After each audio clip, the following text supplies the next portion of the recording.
Mga master, okay lang bang? Huwag niyong skip ang mga ad sa aking mga video kung okay lang mga master. Salamat sa solid na suporta po. Yon, what's up mga masters? Nandito na naman tayo sa panibagong araw, panibagong kabanata na naman ang pagsasama-samahan natin ngayon guys.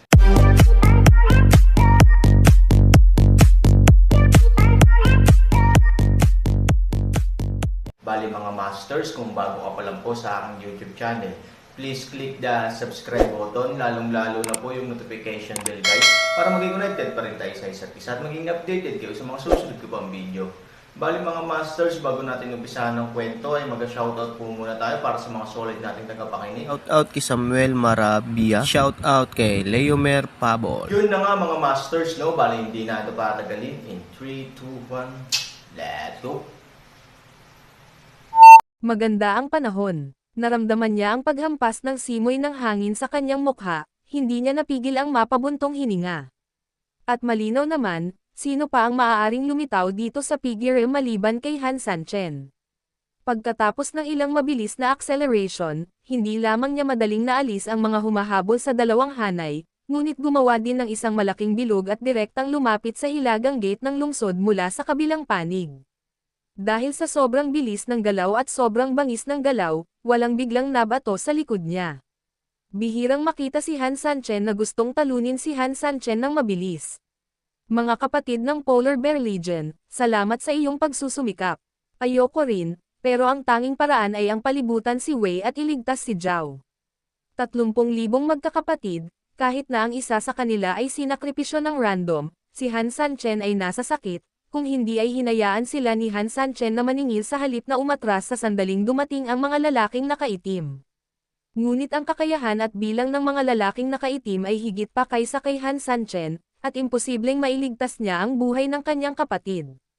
Hindi siya isang taong nagpabiye sa kanyang kapatid na mag-isa, ngunit alam din ni Han Sanchen na kahit na nagawa niyang makalusot at sumali sa Polar Bear Army, hindi talaga ito magkakaroon ng malaking halaga.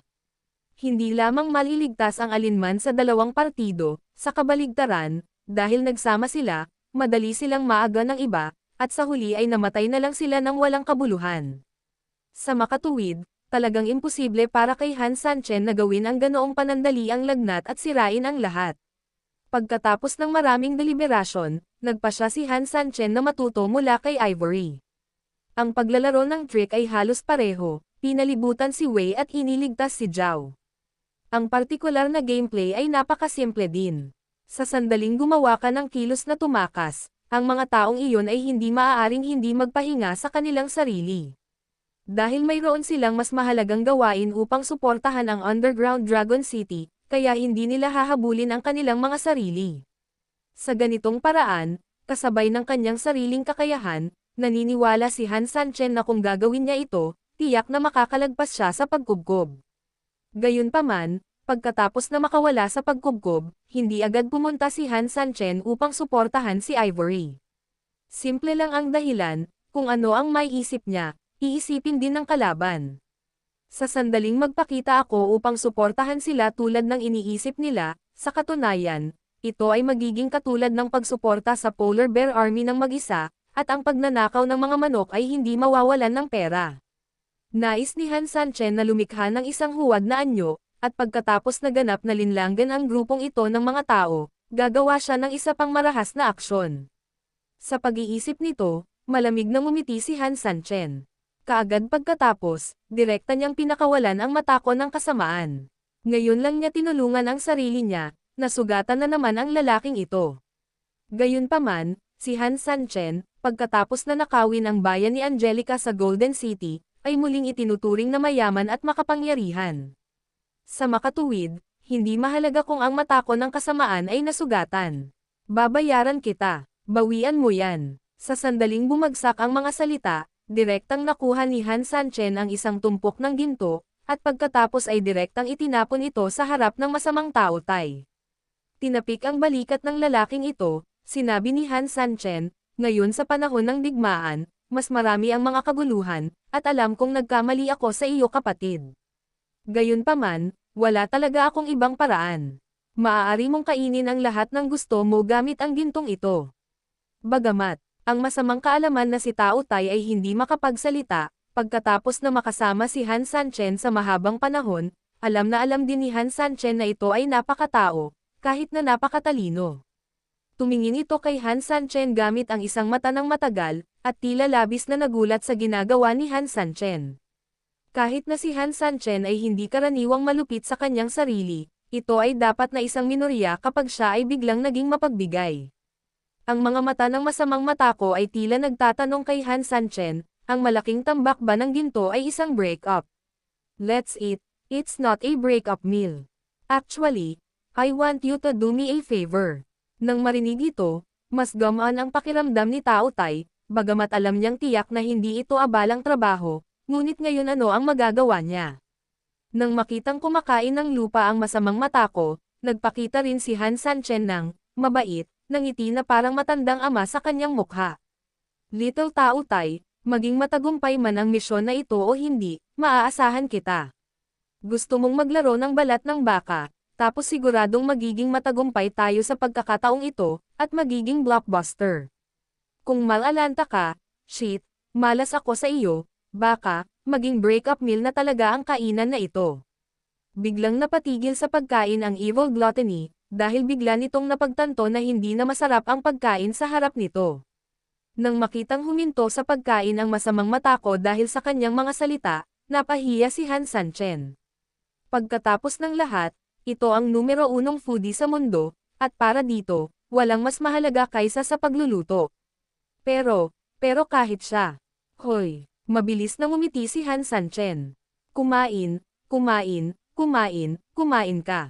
Sa ilalim ng muling paghihimok ng walang kapantay na sigla ni Han Sanchen, ang masamang mata ko sa wakas ay kinailangan na pumili na ipagpatuloy ang pagkain ng ayaw. Nang makitang nagsimula na muli si Tao Tai, hinawakan ni Han Sanchen ang kanyang kamay sa pagkakataong ito, at nagpatuloy, ganito. Sa ibang pagkakataon, maaaring kailanganin mong gumanap ng kaunti. Alam mo rin na matako ka sa kasamaan, kaya kung susuriin mo ang iyong halaga, kapag nagawa mo ang isang bagay, tiyak na darating ang tropa ng kalaban upang manood, kaya hindi na muling kumain ang mata ko ng kasamaan. Hindi mo ba gusto na ako ay maging isang kanyan kumpay dito upang makaakit firepower? Napaka-fresh at refined ng sinabi mo, at special talent ka rin sa pag-arte. Hay, importanteng magligtas ng mga tao. Urgent, kapatid kong mata ko. Siyempre, kapatid kita. Sa totoo lang, medyo nirerespeto ko ang opinyon mo. Kung ayaw mo, hindi mahalaga. Ibig sabihin, ang mata ko sa pambubuli ng kasamaan ay hindi makapagsalita. Kung talagang makapagsalita ito, ang unang sasabihin nito ay, kung ang sinabi mo, malamang nawala na. Ano pa ba ang magagawa ko bukod sa pumayag? Sa pag-iisip nito, ang masamang mata ko ay tumanggo ng may panlulumo. Kung gusto mong gamitin ang Laosu bilang kumpay ng kanyan, sabihin mo lang na hindi, basta-basta. Depende sa, haha, okay, sabi ko lang, my little Tao Tai must be the most handsome person in the world, not one of them. Kain pa, magkakaroon ka ng lakas magtrabaho kapag busog ka. Sa ilalim ng atensyon ni Han Sanchen, ang masamang mata ko ay kumain ng galit na galit. Hindi nagtagal, ang tumpok ng ginto ay halos mabura ng masamang mata ko. At ang malubhang pinsala sa katawan ng evil Tao Tai ay nagsimula ring gumaling ng mabilis. Gaya ng inaasahan sa isang sinaunang mabangis na hayop, mas mababawi ang kanyang lakas sa pakikipaglaban sa pamamagitan ng pagkain ng kaunting pagkain ng kanyang ina kaysa sa kanyang panloloko. Iniisip pa nga ni Han Sanchen, kung may matinding labanan. Balang araw, maaari siyang direktang maghanda ng ilang kariton ng pagkain para sa masamang mata ko, para hindi maubos ng taong ito ang lahat ng naroon. Kung tutuusin, kahit ang sarili ko, under the blessing of Taisho, ay second comeback pa lang, pero itong lalaking ito ay kumakain palagi at online ang combat power niya, kaya in theory, basta sapat lang ang pagkain, hindi siya masasabing invincible, pero at least kahit sinong tao, kailangang timbangin ang sarili nilang timbang kapag nakikipag-away sa kanya, tama ba? Tama, kinailangan ni Han Sanchen na gawin ito ng mag-isa. Damn, buti na lang kasama kita. Naisip ito ni Han Sanchen, at hindi niya maiwasang makaramdam ng kaunting takot. Gayunpaman, higit sa takot, mayroong higit na inaasahan. Pagkatapos ng lahat, pagkatapos na sundan siya ng masamang tao Tay, halos wala na siyang tirahan. Sa ganitong sitwasyon, lalo pang lumaki, hindi nito makakamit ang lakas na taglay nito noong una nitong nakita ang sarili. At sa sandaling ang masamang mata ko ay makabawi sa araw na iyon, kasama ng kanyang nakakabaliw na pagkain, pagkatapos ng kanyang lakas na pumailanglang, at may sapat na pagkain, umasa sa, anong uri ng kapangyarihan iyon. Anyway, medyo natatakot ako pag naiisip ko yon. Hindi ko alam kung sinong malas ang magiging biktima sa oras na iyon. Tapos ka na bang kumain? Tanong ni Han Sanchen. Tumango ang evil glutton, at pagkatapos ay hindi pa rin niya nakakalimutang dilaan ang kaunting ginto sa lupa. Huwag ka kasing magugutom, mga sinaunang hayop din tayo, dapat kahanga-hanga tayo. Pangako, kapag natapos mo na ang bagay na ito para sa akin, maghahanda ako ng isang silid na puno ng pagkain para sa iyo, paano? Ang mabait na pusong mahilig sa pagkain ng masamang tao Tay ay malinaw na minamanipula ni Han Sanchen, at tumango siya na parang manok na tumutusok sa kanin. Kaagad pagkatapos, inilapit ni Han Sanchen ang kanyang bibig sa tainga ng masamang tao Tay, at sinabi sa kanya ang lahat ng kanyang mga plano ng detalyado. Naiintindihan mo ba? Intindihin mo na lang, kumilos na tayo. Matapos ang mga salita ay nahulog, isang tao at isang hayop ang naghiwalay at nagsimulang kumilos. Patayin. Sa lungsod, ang Polar Bear Army ay nawalan ng halos 2/3 ng mga tropa nito. Sa madaling salita, 10,000 lang sa 30,000 katao ang nabugbog. At sa sandaling nawala ang kanilang ganap na kataasan sa mga numero at kinailangang harapin ang pag-atake ng dalawang hanay na papalapit sa 10,000 katao, ang resulta ay magiging mahuhulaan. Hindi magtatagal, tuluyan na silang matatalo. Ngayon, upang ilagay ito ng malupit, ito lamang ang huling matagal na hininga. Ang pagkamatay ay sandali lamang. Sa pasukan ng Underground Dragon City, halos pareho silang kinakaharap sa oras na ito. Ang bentahe ng lupain ay talagang isang kalamangan, ngunit ang mga bentahe ng bilang ng mga tao at cultivation base ay mga pakinabang din. Mayroong ilang dosenang mga tao lamang sa lugar, ngunit ang aktwal na makapagpatuloy sa ganoong katagal ay itinuturing na isang matinding operasyon mismo. Kahit matigas ang ulo nila, dapat wala pang 10 minuto para masira ang lugar na ito. Nakinig si Sombre sa mga ulat mula sa iba't ibang ministeryo ng may kasiyahan.